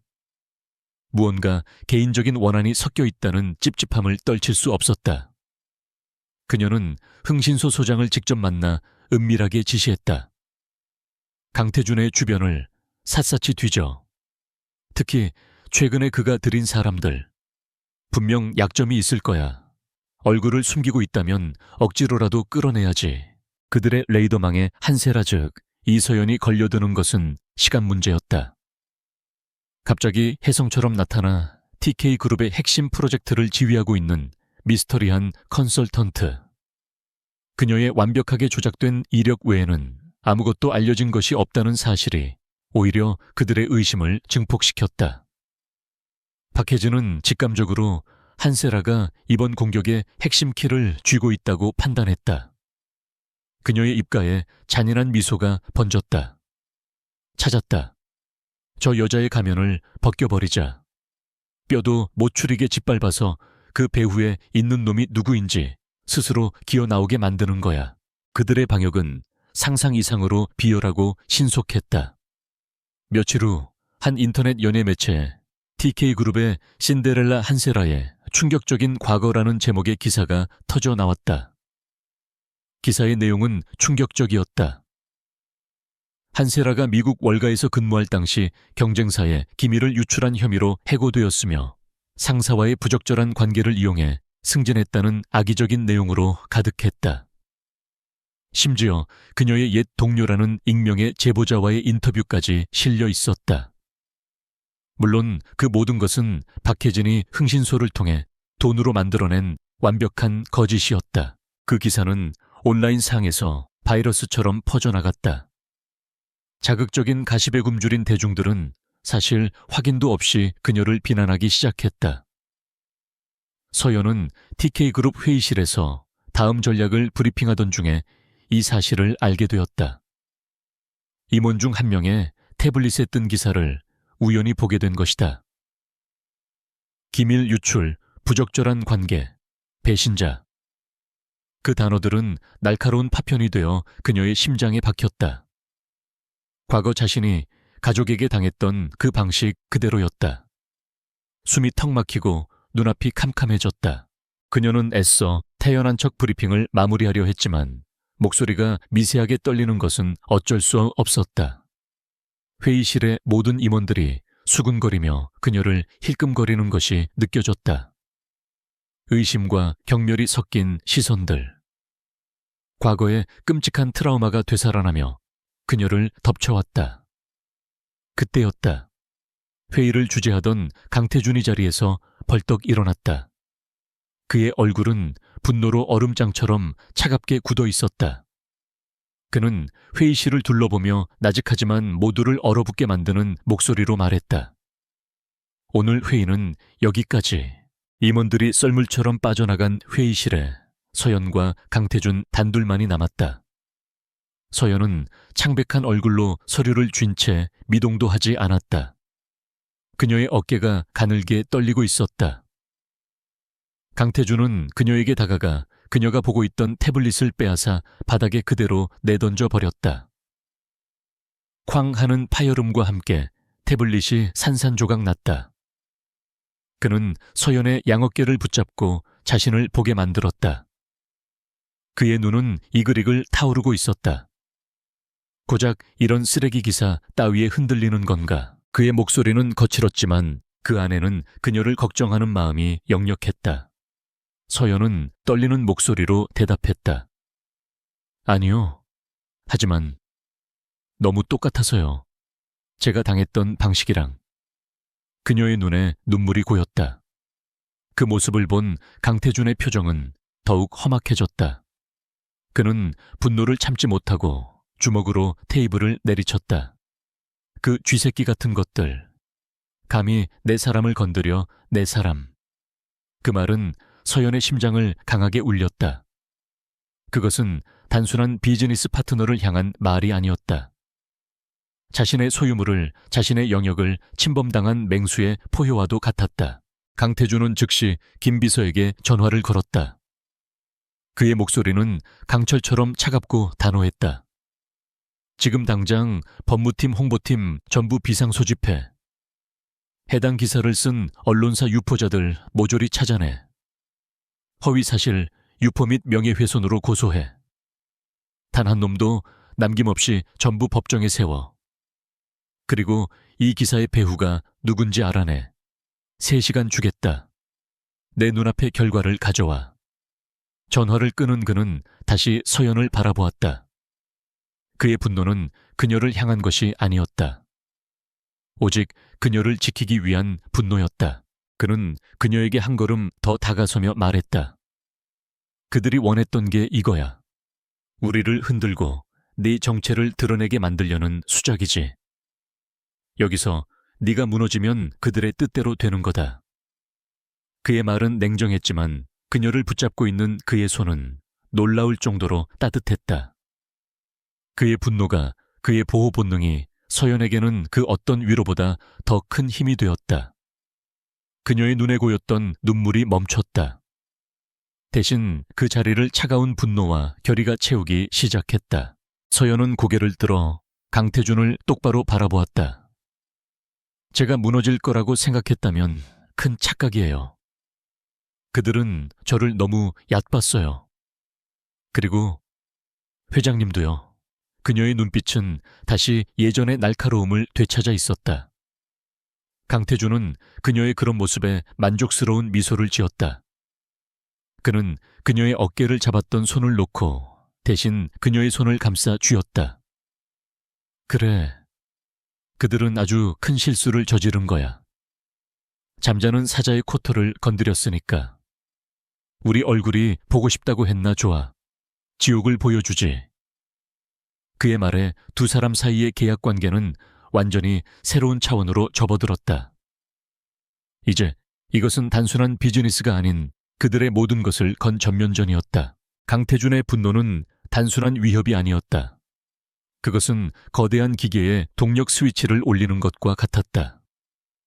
그의 명령이 떨어지자마자 TK그룹의 법무팀과 홍보팀은 무서울 정도의 속도와 정확성으로 움직이기 시작했다. 그들은 단 몇 시간 만에 허위 기사를 유포했던 인터넷 언론사를 압박해 기사를 내리게 하고 정정 보도와 사과문을 받아냈다. 동시에 기사를 퍼나른 모든 블로거와 소셜미디어 계정들을 추적하여 내용 증명을 발송했다. 거대한 자본과 권력이 어떻게 여론을 통제하고 진실을 재단하는지 보여주는 압도적인 시연이었다. 서연은 이 모든 과정을 경이로운 눈으로 지켜보았다. 그녀가 혼자였다면 저런 악의적인 공격에 속수무책으로 무너졌을 것이다. 하지만 강태준은 그녀를 대신해, 아니 그녀보다 더 격렬하게 분노하며 그녀를 보호하는 거대한 벽이 되어주었다. 그의 보호 아래 있다는 사실이 그녀에게 낯선 안정감을 주었다. 약속했던 3시간이 차에 되기도 전에 김 비서가 긴급 보고를 올렸다. 찾았습니다. 기사의 최초 제보자는 한 흥신소이며 그 비용은 진성문화재단의 법인카드로 결제되었습니다. 박혜진 이사장의 개인적인 지시가 있었던 것으로 보입니다. 모든 조각이 맞아떨어졌다. 박혜진이 자신의 우아한 가면 뒤에 숨어 가장 비열한 방식으로 박력을 가해온 것이다. 그러나 그것은 최악의 실수였다. 그들은 TK그룹에게 진성문화재단을 공격할 가장 완벽한 명분을 스스로 제공한 셈이었다. 강태준의 입가에 얼음처럼 차가운 미소가 걸렸다. 멍청한 것들, 스스로 무덤을 팠군. 당장 재단에 대한 세무 및 회계 감사를 청원할 준비를 해. 우리가 가진 자료를 이용해 언론의 의혹을 제기하고 검찰이 수사에 착수하도록 압박해야 한다. 그의 목소리에는 한치의 망설임도 없었다. 이제 공격의 주도권은 다시 그들에게로 넘어왔다. 그날 밤부터 서연과 강태준 그리고 TK의 해킹팀은 재단의 서버에 대한 총공세를 퍼부었다. 이전보다 훨씬 더 대담하고 깊숙하게 파고들었다. 박혜진이 자신들을 공격했다는 사실에 분노한 서연은 복수심을 불태우며 기억의 파편들을 하나씩 꺼내놓았다. 아버지가 살아계실 때 박혜진은 항상 특정 화랑과 미술품 거래를 했어요. 아버지는 그저 그녀의 사치라고 생각하셨지만 지금 생각해보니 그 거래 내역에 무언가 있을지도 몰라요. 갤러리 서화라는 곳이었어요. 서연이 던져준 단서는 결정적이었다. 해킹팀은 갤러리 서화와 재단 사이에 수상한 자금 흐름을 추적했고 마침내 암호화된 이중장부의 존재를 찾아냈다. 하지만 최후의 암호를 풀지 못해 모두가 애를 태우고 있었다. 그때 서연의 뇌리를 스치는 기억이 있었다. 혹시 레거시라는 단어를 시도해 볼 수 있을까요? 아버지가 돌아가시기 얼마 전 박혜진과 다투시면서 당신이 멋대로 망가뜨리고 있는 건 내 인생의 유산, 레거시이야 라고 소리치시는 걸 들었어요. 그 말에 해커의 손가락이 빠르게 움직였다. 그리고 화면에 접속 승인이라는 녹색 글자가 떠올랐다. 비밀 장부는 그들의 예상을 뛰어넘는 거대한 범죄의 기록 보관소였다. 정치인들에게 건네진 불법 뇌물 언론인 매수 김민호의 유흥비와 도박 자금까지 재단의 돈은 박혜진의 사금고처럼 쓰이고 있었다. 서연은 분노로 몸을 떨었다. 아버지의 피와 땀이 서린 돈이 저런 더러운 곳에 쓰이고 있었다는 사실에 참을 수 없는 몸열감을 느꼈다. 강태준은 그런 그녀의 어깨를 가볍게 쥐며 말했다. 이걸로 박혜진은 끝이다. 하지만 그것이 전부가 아니었다. 장부의 가장 마지막 부분 프로젝트 L이라는 이름으로 따로 관리되고 있는 폴더가 있었다. 호기심의 폴더를 열어본 그들은 순간 숨을 멈췄다. 그 안에는 이진성 회장이 사망하기 약 6개월 전부터 사망 직후까지 유성건설이라는 회사로 거액의 자금이 여러 차례에 걸쳐 흘러들어간 내역이 기록되어 있었다. 유성건설, 그 이름을 듣자마자 강태준의 표정이 굳어졌다. 그곳은 그의 숙적인 최진석 회장의 회사였다. 왜 진성재단의 돈이 유성건설로 흘러들어갔을까? 불길한 예감이 두 사람을 엄습했다. 그들은 송금 내역을 하나씩 짚어보았다. 그리고 마지막 송금 기록에서 충격적인 사실을 발견했다. 이진성 회장이 빗길 교통사고로 사망한 바로 다음 날 과업 완수라는 메모와 함께 상상도 못할 거액이 유성건설 측으로 송금된 것이었다. 순간 서연의 머릿속에서 모든 퍼즐 조각이 섬광처럼 맞춰졌다. 브레이크 파열로 결론났던 아버지의 사고. 평소 꼼꼼하게 차량을 관리하던 아버지에게는 절대 일어날 수 없었던 일. 그것은 사고가 아니었다. 명백한 살인이었다. 아, 아빠. 서연의 입에서 신음 같은 소리가 터져 나왔다. 다리에 힘이 풀리며 그대로 주저앉을 뻔한 그녀를 강태준이 강하게 붙잡아 주었다. 그녀의 온몸이 사시나무처럼 떨리고 있었다. 단순한 재산 다툼인 줄 알았다.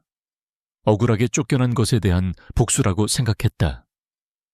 하지만 진실은 상상보다 훨씬 끔찍하고 잔인했다. 박혜진과 최진석이 공모하여 자신의 아버지를 계획적으로 살해하고 회사를 빼앗은 것이었다. 세상이 무너져 내리는 듯한 충격에 서연은 숨조차 제대로 쉴 수 없었다. 강태준 역시 엄청난 충격에 휩싸였다. 그는 최진석이 비열하고 무자비한 인간이라는 것은 알고 있었지만 살인까지 저지를 줄은 몰랐다. 그는 과거 최진석과의 악연을 떠올렸다. 자신의 아버지를 파멸로 몰고 갔던 남자. 그 악마가 이번에는 서연의 아버지까지 죽음으로 내몬 것이었다. 분노가 그의 머리끝까지 치밀어 올랐다. 이제 이 싸움은 단순한 숙적과의 대결이 아니었다. 인간의 탈을 쓴 악마를 심판하는 성전이었다. 그는 떨고 있는 서연의 몸을 돌려 자신의 품에 와락 끌어안았다. 서연은 그의 단단한 가슴에 얼굴을 묻고 참았던 울음을 터뜨렸다. 하지만 그것은 나약함의 눈물이 아니었다. 피를 토하는 듯한 분노와 슬픔, 그리고 살인자들을 반드시 자신의 손으로 처단하겠다는 맹독한 결의가 담긴 절규였다. 강태준은 아무 말 없이 그녀가 마음껏 울도록 내버려 두었다. 그는 그녀의 등을 가만히 쓸어주며 그녀의 슬픔과 분노를 온전히 자신의 것으로 받아들였다. 한참 후 서연의 울음이 잦아들었을 때 강태준은 그녀의 어깨를 잡고 얼굴을 마주 보았다. 그의 눈은 그 어느 때보다 진지하고 무겁게 빛나고 있었다. 내가 약속하지. 반드시 그들을 법의 심판대에 세울 거야. 네 아버지의 원한을 내가 함께 갚아주겠다. 그의 목소리에는 흔들림 없는 확신이 담겨 있었다. 그것은 더 이상 비즈니스 파트너의 약속이 아니었다. 한 여자의 상처를 보듬고 그녀의 복수를 자신의 운명으로 받아들인 한 남자의 진심 어린 맹세였다. 서연은 눈물 젖은 눈으로 그를 바라보며 천천히 고개를 끄덕였다. 이제 그들은 단순한 동맹을 넘어 운명 공동체가 되었다. 복수의 목표는 이제 정의의 실현으로 바뀌었다. 그리고 그 길의 끝이 지옥이라 할지라도 두 사람은 함께 걸어갈 준비가 되어 있었다. 아버지의 죽음에 얽힌 끔찍한 진실을 마주한 후 펜트하우스의 공기는 무겁게 가라앉았다. 서연과 강태준 사이에 미묘했던 감정의 기류는 이제 공동의 목표와 비통함 속에서 하나의 단단한 결속력으로 변모했다. 그들은 더 이상 서로의 상처를 탐색하지 않았다.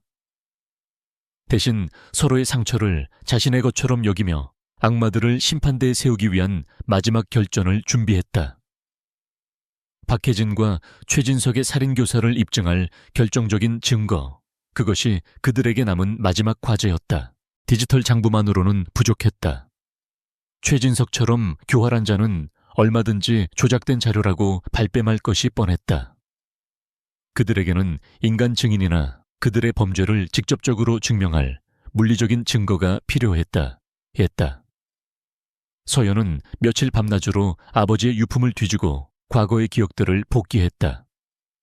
그러다 문득 한 사람의 얼굴이 떠올랐다. 윤 기사. 아버지가 살아계실 때 20년 넘게 운전기사로 때로는 친구처럼 곁을 지켰던 충직한 사람이었다. 그런데 그는 아버지가 돌아가시기 불과 일주일 전 박혜진에 의해 아주 사소한 잘못을 빌미로 갑자기 해고당했었다. 틀림없어요. 윤 기사님은 무언가 알고 계실 거예요. 박혜진이 아버지를 해치우기 전에 가장 먼저 걸림돌이 될 윤 기사님부터 제거한 게 분명해요. 서연은 확신에 찬 목소리로 말했다. 그녀는 윤 기사를 직접 만나야겠다고 결심했다. 그분이라면 자신을 믿고 아버지의 억울한 죽음에 대한 단서를 줄 것이라고 믿었다. 그녀는 강태준에게 자신의 계획을 털어놓았다. 하지만 그녀의 계획을 들은 강태준의 반응은 예상보다 훨씬 더 격렬했다. 절대 안 돼. 그의 목소리는 강철처럼 차갑고 단호했다.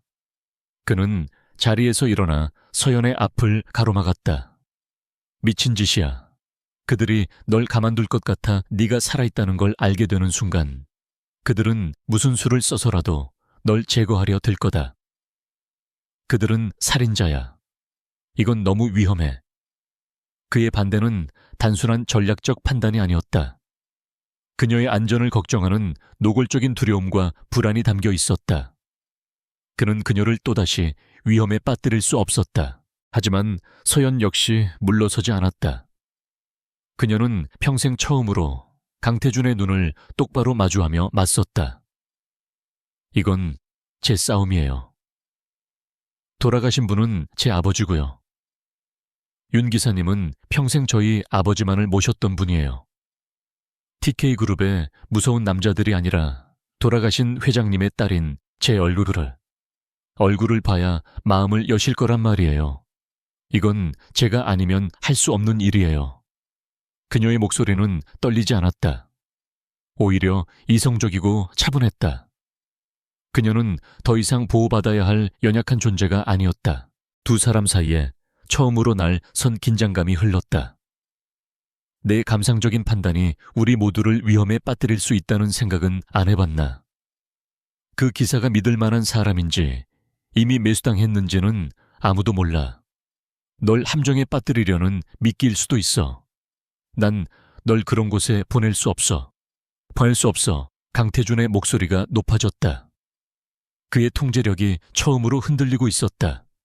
그녀를 잃을지도 모른다는 공포가 그의 이성을 마비시키고 있었다. 서연은 그의 그런 모습에 오히려 마음이 아팠다.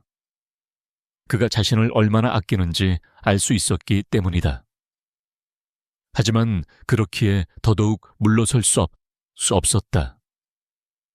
회장님은 저를 믿지 못하시는군요. 제 판단력, 제 능력을요. 전 더 이상 도망치고 숨기만 하던 이서연이 아니에요.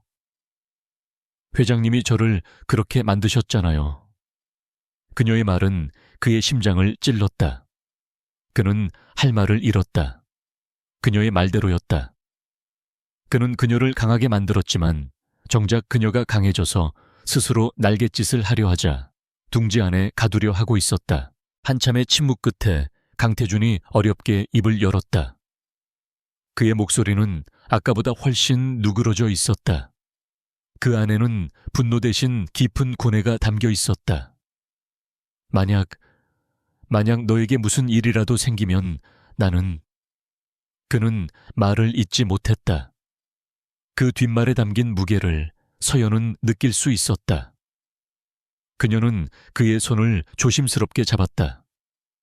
그러니까 더더욱 완벽하게 준비해야죠. 제게 계획이 있어요. 무모하게 덤비려는 게 아니에요. 그녀는 그를 테이블 앞에 앉히고 자신이 구상한 계획을 하나씩 설명하기 시작했다. 만날 장소는 사람이 많지만 시선이 분산되는 인사동의 한적한 전통 찻집.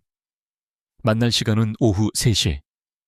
그녀는 간단한 변장을 할 것이고 몸에는 도청장치와 위치 추적기를 부착할 것이다. 그리고 강태준의 경호팀이 찻집 주변에 손님으로 위장하여 잠복하고 저격수까지 배치한다. 만약에 사태에 대비한 도주로까지 완벽하게 계산된 프로페셔널한 작전 계획이었다. 강태준은 그녀의 계획을 들으며 복잡한 표정을 지었다. 그녀는 감정에 휩쓸린 것이 아니었다. 누구보다 냉철하게 모든 가능성을 계산하고 있었다. 그는 인정해야만 했다. 이것은 그녀의 말대로 그녀만이 할 수 있는 일이었다. 그는 그녀의 능력과 결의를 믿어주어야 했다. 그것이 그녀를 진정한 파트너로 인정하는 길이었다. 그는 길게 한숨을 내쉬고 마침내 고개를 끄덕였다. 좋아. 내 계획대로 하지. 하지만 약속해. 조금이라도 이상한 낌새가 보이면 내 지시에 무조건 따라. 질문도 이유도 없이 즉시 현장을 벗어나는 거다. 그의 목소리에는 애써 감춘 불안감이 묻어 있었다. 약속한 날이 되었다. 서연은 머리를 묶어 올리고 안경을 쓴 채 평범한 직장인처럼 보이는 옷을 입고 인사동의 찻집으로 들어섰다. 귓속에 초소형 이어피스를 통해 강태준의 목소리가 들려왔다. 주변은 깨끗해. 경호팀 전원 배치 완료. 그의 목소리를 들으니 조금은 마음이 놓였다. 그녀는 창가 자리에 앉아 차를 시키고 약속한 사람을 기다렸다. 심장이 세차게 뛰었지만 그녀는 애써 평정심을 유지했다. 잠시 후 찻집의 미닫이 문이 열리고 익숙한 얼굴의 노인이 안으로 들어섰다. 윤 기사였다. 세월의 흔적이 역력했지만 선한 눈매는 그대로였다. 서연은 자리에서 일어나 그에게 조용히 목례를 했다. 윤 기사는 그녀를 보자마자 눈시울이 붉어졌다. 아가씨, 이렇게 다시 뵙게 될 줄은... 그가 감격에 찬 목소리로 말을 꺼내는 순간이었다. 그의 등 뒤로 문가에 서 있던 또 다른 그림자. 서연은 그 남자의 얼굴을 보고 온몸이 얼어붙었다. 며칠 전 한셀에 대한 악성 기사의 배후를 조사할 때 보았던 박혜진이 고용한 흥신소의 직원이었다. 함정이었다. 모든 것이 그들이 파놓은 함정이었다. 그 순간 귓속의 이어피스에서 강태준의 다급하고 절박한 외침이 터져나왔다. 서연아 피해, 지금 당장 나와. 강태준의 절박한 외침이 귓속을 찢는 것과 동시에 서연의 몸은 본능적으로 반응했다. 그녀는 망설임 없이 눈앞의 찻상을 그대로 엎어버렸다. 뜨거운 찬물이 흥신소 직원의 얼굴로 튀었고 그가 비명을 지르며 주춤하는 사이 서연은 몸을 날려 그의 다리를 걷어찼다. 20년 넘게 합기도를 연마했던 아버지에게 어릴 적부터 호신술을 배웠던 것이 천만다행이었다. 찻집 안은 순식간에 아수라장이 되었다. 윤 기사는 겁에 질려 구석에서 떨고 있었다. 저 연잡아 흥신소 직원의 고함과 함께 손님으로 위장하고 있던 다른 귀한 2명이 자리에서 일어나 서연에게 달려들었다. 바로 그 순간 찻집의 다른 테이블에 앉아있던 평범한 연인과 등산객 차림의 손님들이 동시에 일어섰다. 그들은 강태준이 배치한 최정예 경호팀이었다. 순식간에 격렬한 격투가 벌어졌다. 서연은 그 틈을 이용해 자신이 계획했던 비상탈출로인 주방 쪽으로 몸을 날렸다. 주방 뒷문은 좁은 골목길로 이어져 있었다. 골목길로 뛰쳐나온 순간 끼익하는 날카로운 마찰음과 함께 익숙한 검은색 세단이 그녀의 바로 앞에 멈춰 섰다. 뒷문이 열리고 김 비서가 다급하게 소리쳤다. 아가씨 타세요. 서연이 채 몸을 싣자마자 차는 총알처럼 튀어나갔다. 차 안에는 강태준이 앉아 있었다. 그의 얼굴은 안도감과 분노로 하얗게 질려 있었다. 그는 아무 말 없이 서연을 자신의 옆으로 끌어당겨 품에 안았다. 그의 심장이 거칠게 뛰는 것이 느껴졌다. 서연은 그제야 긴장이 풀리며 가쁜 숨을 몰아쉬었다. 펜트하우스로 돌아온 후 무거운 침묵이 흘렀다. 강태준은 창가에 서서 담배를 피우고 있었다. 평소에는 전혀 담배를 피우지 않는 그였다.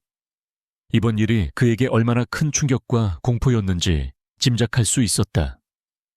서연은 조용히 그에게 다가갔다. 죄송해요. 제 판단이 틀렸어요. 그녀의 목소리에 자책감이 묻어났다. 강태준은 담배를 비벼 끄고 그녀를 돌아보았다. 그의 눈에는 분노가 아닌 깊은 고통이 어려 있었다. 내 탓이 아니야. 내가 더 완벽하게 준비했어야 했어. 널 잃는 줄 알았다. 그의 진심에 서연은 가슴이 미어지는 듯했다. 그들은 이제 물러설 곳이 없었다.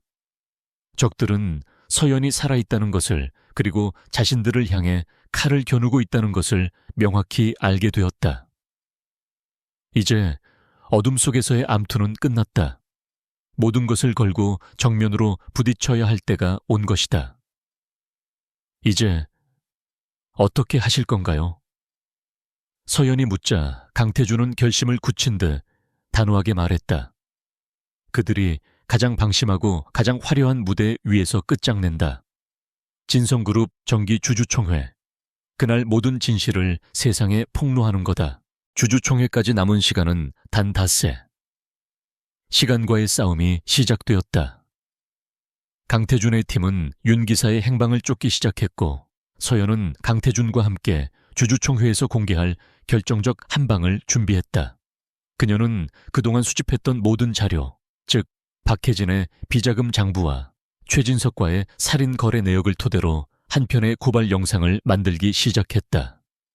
아버지의 생전 영상과 행복했던 가족 사진, 그리고 그들의 추악한 범죄 기록이 교차 편집되며 영상은 한 편의 비극적인 서사시처럼 완성되어 갔다. 주주총회가 이틀 앞으로 다가왔지만 윤 기사의 행방은 여전히 묘연했다. 그가 박혜진의 손에 잡혀 있을 가능성이 컸다. 초조함이 극에 달하던 바로 그때 김 비서로부터 연락이 왔다. 윤 기사의 딸을 찾아냈다는 것이었다. 강태준의 팀은 즉시 딸과 접촉했고, 그녀는 울면서 아버지가 박혜진의 사람들에게 감금되어 협박받고 있다는 사실을 털어놓았다. 그녀는 또한 아버지가 만약을 대비해 남겨둔 녹음 파일이 있다는 결정적인 정보도 알려주었다. 주주총회 당일 아침 TK그룹의 보안팀이 비밀작전을 통해 윤 기사를 무사히 구출해냈다.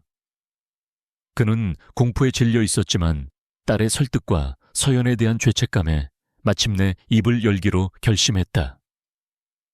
그리고 그가 내민 작은 녹음기. 그 안에는 박혜진이 사고를 위장한 후 입막음을 위해 자신을 협박하며 범행의 전모를 스스로 실토하는 내용이 고스란히 담겨 있었다.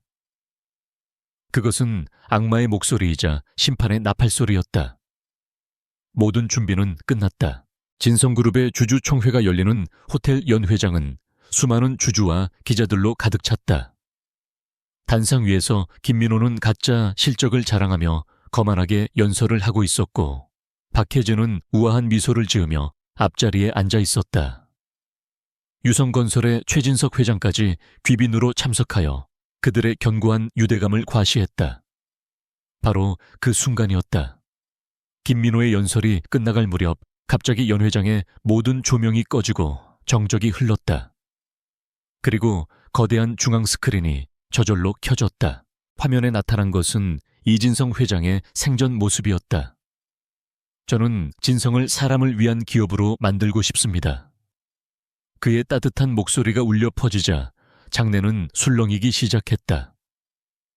이어서 영상은 박혜진의 비자금 장부 최진석과의 검은 거래 내역을 적나라하게 폭로하기 시작했다.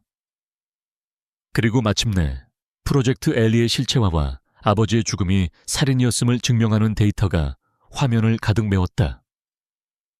연 회장은 충격과 경악으로 아비규환이 되었다. 이게 무슨 짓이야. 당장 꺼 김민호가 소리쳤지만 아무 소용없었다. 영상이 끝나고 화면에 이진성 회장의 영정사진이 떠올랐을 때 연 회장의 뒷문이 천천히 열렸다.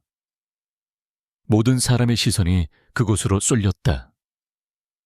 그곳에는 순백의 정장을 입은 이서연이 서 있었다. 더 이상 한세라의 가면을 쓰지 않은 진성그룹의 유일한 상속녀 본연의 모습이었다. 그녀는 당당한 걸음으로 단상을 향해 걸어갔다. 제 이름은 이서연입니다. 저는 오늘 돌아가신 아버지의 회사를 되찾고 아버지를 살해한 자들의 죄를 묻기 위해 이 자리에 섰습니다. 박혜진과 김민호는 새파랗게 질려 그녀를 향해 미친 듯이 소리쳤다. 최진석은 몰래 빠져나가려 했지만 이미 사방을 에워싼 강태준의 경호원들과 신고를 받고 출동한 경찰들에 의해 퇴로가 막힌 후였다. 서연은 마이크를 잡고 마지막 증거를 재생했다. 윤 기사의 녹음 파일. 그 영감만 없었으면 모든 게 내 것이었는데 브레이크 고장으로 죽어줘서 얼마나 다행인지 몰라. 박혜진의 소름 끼치는 목소리가 연 회장 전체에 울려 퍼졌다. 그것으로 모든 것은 끝이었다. 박혜진은 그 자리에 쓰러졌고 김민호는 망연자실한 채 주저앉았다. 최진석의 얼굴은 분노로 일그러진 채 경찰의 손에 수갑이 채워졌다. 기자들의 카메라 플래시가 미친 듯이 터졌다. 서연은 단상 위에서 이 모든 광경을 차갑게 내려다보았다. 그리고 연 회장 뒤편 자신을 바라보고 있는 강태준과 눈이 마주쳤다. 길고 긴 싸움의 끝이었다. 정의는 마침내 실현되었다. 심판의 망치가 내려치자 화려했던 연 회장은 거대한 혼돈의 소용돌이 속으로 빠져들었다. 박혜진과 김민호 그리고 최진석 회장이 경찰의 손에 이끌려 나가는 모습은 수많은 카메라 플래시 세례를 받으며 전 세계로 생중계되었다. 이서연은 그 모든 광경을 단상 위에서 묵묵히 지켜보았다. 길고 길었던 복수의 여정이 마침내 끝나는 순간이었다. 하지만 그녀의 마음속에는 후련함보다는 깊은 허무함과 탈진감이 밀려왔다. 모든 것을 되찾았지만 동시에 모든 것을 잃어버린 기분이었다. 기자들이 그녀에게 벌떼처럼 몰려들기 전에 강태준의 경호팀이 그녀를 에워싸고 안전하게 현장을 빠져나왔다. 익숙한 검은색 세단에 오르자 먼저 와 있던 강태준이 말없이 그녀에게 물 한 병을 건넸다. 서연은 기계적으로 물을 받아 마셨다. 차 안에는 무거운 침묵이 흘렀다. 축하도 위로도 없는 시간. 두 사람은 그저 말없이 서로의 존재를 느끼며 거대한 폭풍이 지나간 후의 고요함을 함께 견뎌내고 있었다. 그날 이후 세상은 이서연을 중심으로 돌아갔다. 진성그룹의 비극과 귀환한 상속녀 이야기는 연일 언론의 헤드라인을 장식했다. 긴급 주주총회를 통해 그녀는 진성그룹의 임시 회장으로 추대되었고 아버지의 빈자리에 마침내 앉게 되었다. TK그룹의 전폭적인 지원 아래 그녀는 놀라운 속도로 그룹을 재정비하기 시작했다. 박혜진과 김민호가 남긴 부패의 흔적을 도려내고 아버지의 경영 철학을 다시 세웠다. 그녀는 더 이상 복수심에 불타는 소녀가 아닌 냉철하고 현명한 리더였다. 모든 것이 제자리를 찾아가는 듯 보였다. 하지만 단 하나 강태준과의 관계는 예외였다. 복수라는 공동의 목표가 사라지자 두 사람을 묶고 있던 단단한 끈이 사라져버린 것 같았다. 그는 진성그룹의 경영이 안정궤도에 오르자 서서히 그녀의 삶에서 발을 빼기 시작했다. 그는 다시 예전의 냉혈한 CEO로 돌아갔다. 가끔 업무적인 일로 마주칠 때도 그는 지극히 사무적이었고 더 이상 그녀의 사적인 영역에 들어오려 하지 않았다. 펜트하우스에서의 동거도 자연스럽게 끝이 났다. 서연은 아버지의 집무실, 이제는 자신의 것이 된 그 공간에 앉아 있을 때마다 깊은 공허함을 느꼈다. 그토록 되찾고 싶었던 모든 것을 손에 넣었지만 마음 한구석이 텅 비어버린 것 같았다. 그녀는 깨달았다. 지옥 같던 시간 속에서 자신을 버티게 해준 것은 복수심만이 아니었다는 것을. 언제나 자신의 곁을 지키며 때로는 분노하고 때로는 위로해 주었던 강태준이라는 존재가 더 큰 이유였다는 것을. 그녀는 그를 사랑하게 되어버린 것이다. 하지만 이제 그들의 계약은 끝났다. 그에게 자신은 이제 목적을 다한 도구일 뿐일까. 한편 강태준 역시 마찬가지였다. 그는 다시 완벽하게 통제된 자신의 일상으로 돌아왔지만 그 어떤 것에서도 의미를 찾을 수 없었다. 서연이 떠나버린 펜트하우스는 유난히 더 넓고 차갑게 느껴졌다. 밤마다 도시의 야경을 내려다보며 그는 자신도 모르게 그녀의 그림자를 찾고 있었다. 그는 인정해야만 했다. 최진석이라는 숙적을 제거하기 위해 시작했던 이 위험한 게임의 가장 큰 패배자는 바로 자기 자신이었다. 그는 자신의 심장을 그녀에게 송두리째 빼앗겨 버렸다. 어느 날 밤 김비서는 서재에서 홀로 술을 마시고 있는 강태준에게 조심스럽게 말했다. 회장님, 이서연 회장님께서 진성그룹을 아주 잘 이끌고 계십니다. 돌아가신 이진성 회장님을 보는 것 같다는 평판입니다. 강태준은 씁쓸하게 웃었다. 그래, 그녀는 이제 내가 없어도 잘 해낼 거야. 김비서는 안타까운 눈으로 그를 바라보며 말했다. 하지만 회장님께서는 괜찮지 않아 보이십니다. 제 평생 회장님께서 저렇게 공허한 눈을 하고 계신 것은 처음 봅니다. 그 말에 강태준은 더 이상 자신의 감정을 외면할 수 없었다. 며칠 후 서연은 강태준에게서 문자를 한 통 받았다. 오늘 밤 남산에서 잠시 볼 수 있을까? 우리가 처음 만났던 그곳에서. 그의 갑작스러운 연락에 서연의 심장은 세차게 뛰기 시작했다. 그녀는 약속 장소로 향하며 수만 가지 생각을 했다. 이것이 정말 마지막 인사가 될지도 모른다는 두려움이 그녀를 엄습했다. 남산 주차장에 차를 세운 그녀는 천천히 전망대로 걸어 올라갔다. 그곳에는 서울의 야경을 등지고 서 있는 강태준의 익숙한 뒷모습이 보였다. 그가 천천히 돌아섰다.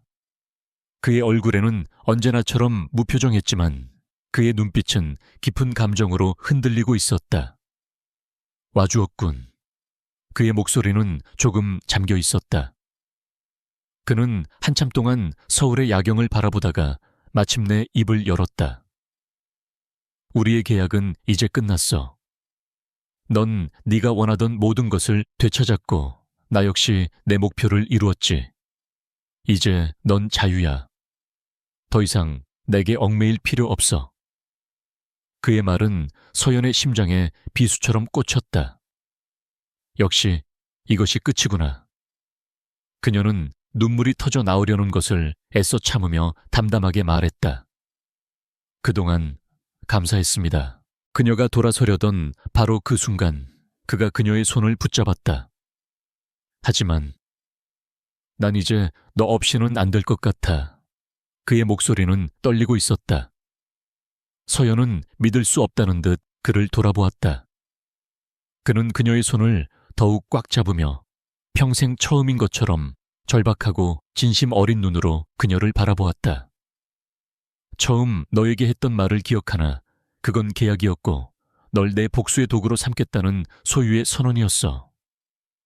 난 비겁하고 이기적인 남자였지. 그는 잠시 숨을 고르고 그녀의 앞에 한 걸음 더 다가섰다. 그의 눈에는 진심이 가득했다. 하지만 이젠 아니야. 이건 애원이고 내 남은 인생 전부를 건 고백이야. 다시 한번 처음부터 시작하고 싶어. 이서연, 오늘부터 내 여자가 되어주겠나? 그 말은 더 이상 명령이 아닌 간절한 질문이었다. 서연의 눈에서 마침내 뜨거운 눈물이 흘러내렸다. 그녀는 대답 대신 그의 목에 팔을 감고 그의 입술에 입을 맞췄다. 그것은 그 어떤 말보다 더 확실한 대답이었다. 1년 후 가을, 진성그룹과 TK그룹은 전략적 제휴를 통해 국내 재계에 새로운 바람을 일으키고 있었다. 이서연은 아버지의 뜻을 이어받아 존경받는 여성 경영인으로 자리 잡았고, 강태주는 그녀의 가장 든든한 파트너이자 연인이었다. 그날 저녁 두 사람은 한강공원을 나란히 걷고 있었다. 더 이상 그들에게서 과거의 상처와 복수심의 그림자는 찾아볼 수 없었다. 내일 우리 아버지 뵈러 갈까요? 회장님 정식으로 소개해드려야지. 내 남자친구라고. 서연이 장난스럽게 웃으며 말하자 강태준이 그녀의 허리를 감싸 안으며 나지막이 속삭였다. 남자친구 말고 남편이라고 소개하는 건 어떤가? 그의 말에 서연의 얼굴이 붉게 물들었다. 그들은 서로를 마주보며 행복하게 웃었다. 지독한 어둠 속에서 서로를 구원했던 두 사람은 이제 눈부신 햇살 아래에서 영원한 사랑을 약속하고 있었다.